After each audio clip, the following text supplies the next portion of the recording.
Bismillahirrahmanirrahim. Assalamualaikum warahmatullahi wabarakatuh. Alhamdulillah wa syukurillah wassalatu wassalamu ala rasulillah wa ala alihi wa sahbihi wa mawala. Amma ba'd. Baik, hadirin sekalian, pada kesempatan kali ini saya akan menjelaskan tentang pengantar filsafat pendidikan Islam. Jadi karena mahasiswa PAI bukanlah mahasiswa yang fokus pada filsafat, sehingga acap kali mata kuliah ini merupakan momok bagi mahasiswa sekalian. Maka pada kesempatan kali ini saya ingin mencoba menjelaskan apa sih filsafat pendidikan Islam itu. Video ini berisi kurang lebihnya dua hal. Yang pertama menjelaskan tentang definisi apa itu filsafat, apa itu pendidikan, apa itu filsafat pendidikan Islam, kemudian hubungan antara filsafat dengan pendidikan. Yang pertama saya akan menjelaskan tentang tiga hal, yaitu filsafat, kemudian definisi dari pendidikan, kemudian apa sih filsafat pendidikan itu sebagai sebuah definisi terminologis. Yang pertama adalah etimologi dari filsafat dan terminologinya tentu. Filsafat secara bahasa berasal dari bahasa Yunani, yaitu kata philo dan sophia. Kata philo berarti cinta dan sophia adalah kebijaksanaan. Jadi, menurut Pythagoras, pada dasarnya filosofia adalah the love of wisdom, cinta akan kebijaksanaan atau kebenaran. Nah, saya memaknai hal ini lebih pada kata kerja. Jadi filsafat adalah sebuah upaya untuk mencari kebenaran.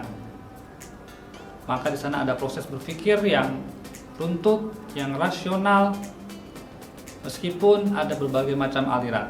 Jadi filsafat sendiri bukanlah satu aliran berpikir tertentu, tapi merupakan sebuah jalan atau metode berpikir. Baik, yang kedua, definisi filsafat secara terminologi. Mudahnya saya akan mengutip dua pakar filsafat. Yang pertama dari Loren Bagus, yaitu refleksi atas sebab-sebab terdalam dari realitas. Yang kedua pendapat dari Akhyar Yusuf Lubis yang mengatakan bahwa filsafat adalah penyelidikan yang mendalam terhadap keseluruhan realitas secara rasional dan terstruktur. Dari definisi Akhyar Yusuf Lubis tadi, kita dapat membedakan filsafat dari ilmu pengetahuan biasa. Karena ilmu pengetahuan biasa seperti biologi, sosiologi, politik hanya membahas satu aspek dari realitas. Sedangkan filsafat membahas realitas secara menyeluruh. Kemudian dari definisi Akhyar Yusuf Lubis tadi juga kita dapat membedakan filsafat dari yang pseudo pengetahuan seperti prediksi atau nujum atau mistisisme, di mana penjelasannya tidak menggunakan penjelasan yang rasional. Yang kedua, pendidikan. Apa sih pendidikan itu?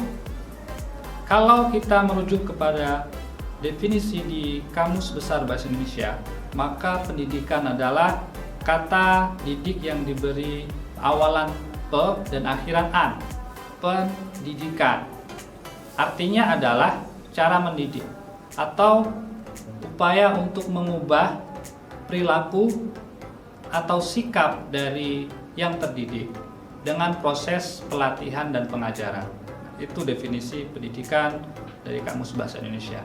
Sedangkan dalam dunia pendidikan juga kita mengenal beberapa istilah lain seperti education, pedagogi, dan dari bahasa Arab kita mengenal istilah tarbiyah, taklim, dan ta'dib. Dari bahasa Inggris education, sebenarnya istilah ini berasal dari bahasa Latin, yaitu kata duco, educo. Duco artinya pengembangan atau berkembang. Ini nanti ada hubungannya dengan arti kata tarbiyah. Kemudian dari bahasa Yunani ada istilah pedagogi yang secara awalnya berasal dari istilah yang digunakan masyarakat Yunani untuk menyebut tindakan menjemput dan mengantar anak-anak majikan oleh para pembantu dan budak ke tempat latihan dan pembelajaran mereka. Jadi dari tradisi Yunani ada istilah pedagogi itu untuk anak-anak dan istilah andragogi untuk orang dewasa. Namun dalam kultur akademik kita lebih mengenal istilah pedagogi. Kemudian dari bahasa Arab kita mengenal 3 istilah: at-ta'lim, at-tarbiyah, dan at-ta'dib. At-ta'lim ini adalah kata yang berhubungan dengan kata ilm dan paling banyak disebutkan dalam Al-Quran, seperti misalnya dalam surah Al-Alaq, Iqra' bismi rabbikal ladzi khalaq, khalaqal insana min 'alaq, Iqra' wa rabbukal akram, alladzi 'allama bil qalam. Akan tetapi pada penggunaannya istilah ta'lim ini cenderung pada konotasi konten. Jadi kalau ta'lim itu kontennya, pengetahuannya, ilmunya, sementara tarbiyah cenderung pada proses dari pengembangan potensi jasmani dan rohani siswa didik tersebut.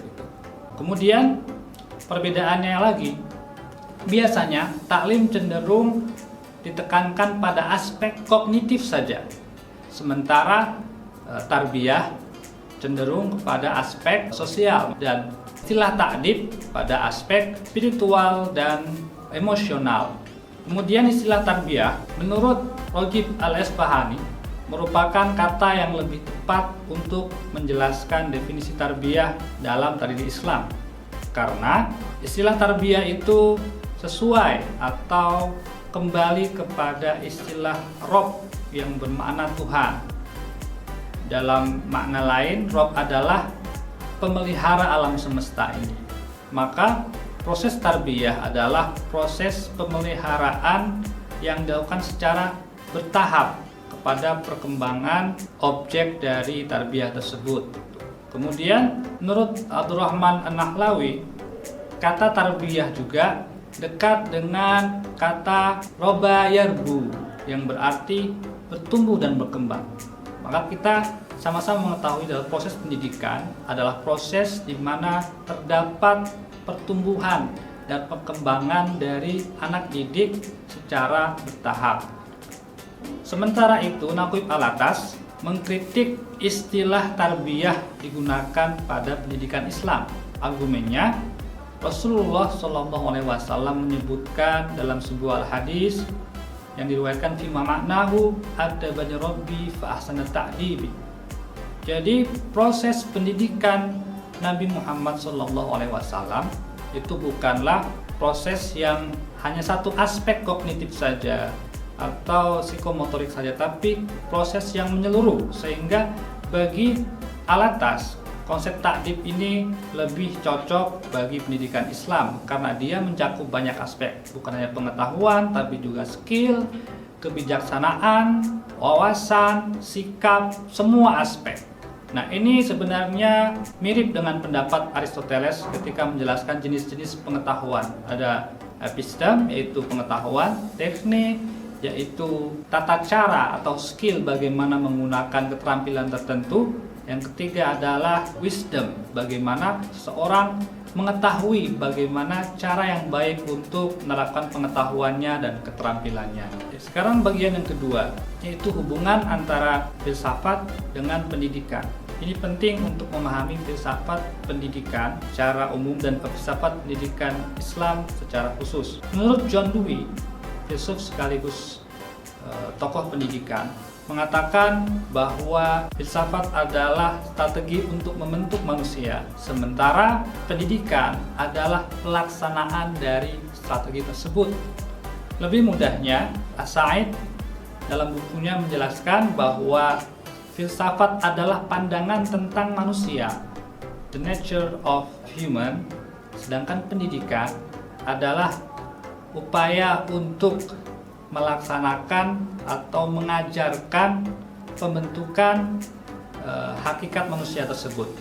Jadi filsafat membahas tentang hakikat realitas termasuk dalamnya manusia, pendidikan adalah cara-cara untuk mentransformasi pengetahuan atau mentransmisikan konsep-konsep tersebut kepada manusia.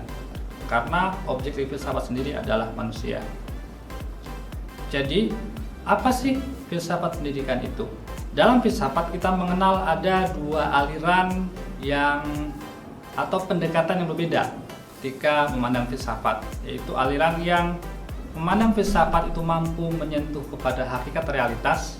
Yang kedua, memandang bahwa filsafat hanyalah tendensi linguistik untuk memeriksa istilah-istilah secara jernih. Maka berdasarkan dua pendekatan tadi, saya menyimpulkan bahwa filsafat pendidikan adalah yang pertama, usaha untuk mencari konsep-konsep yang terpadu dan integral dalam dunia pendidikan. Nah, jawaban pertama ini memandang filsafat mampu menyentuh hakikat sesuatu. Jawaban yang kedua, yang lebih sederhana, mengatakan bahwa filsafat pendidikan hanyalah upaya untuk mengoreksi atau mengevaluasi istilah-istilah yang digunakan sebagai dasar dalam dunia pendidikan. Misalnya, definisi pendidikan adalah upaya sadar untuk membimbing peserta didik dalam pengembangan potensi jasmani dan rohani untuk mendapatkan kesempurnaan dari potensi manusia. Dikoreksi secara linguistik, apa yang dimaksud dengan upaya sadar?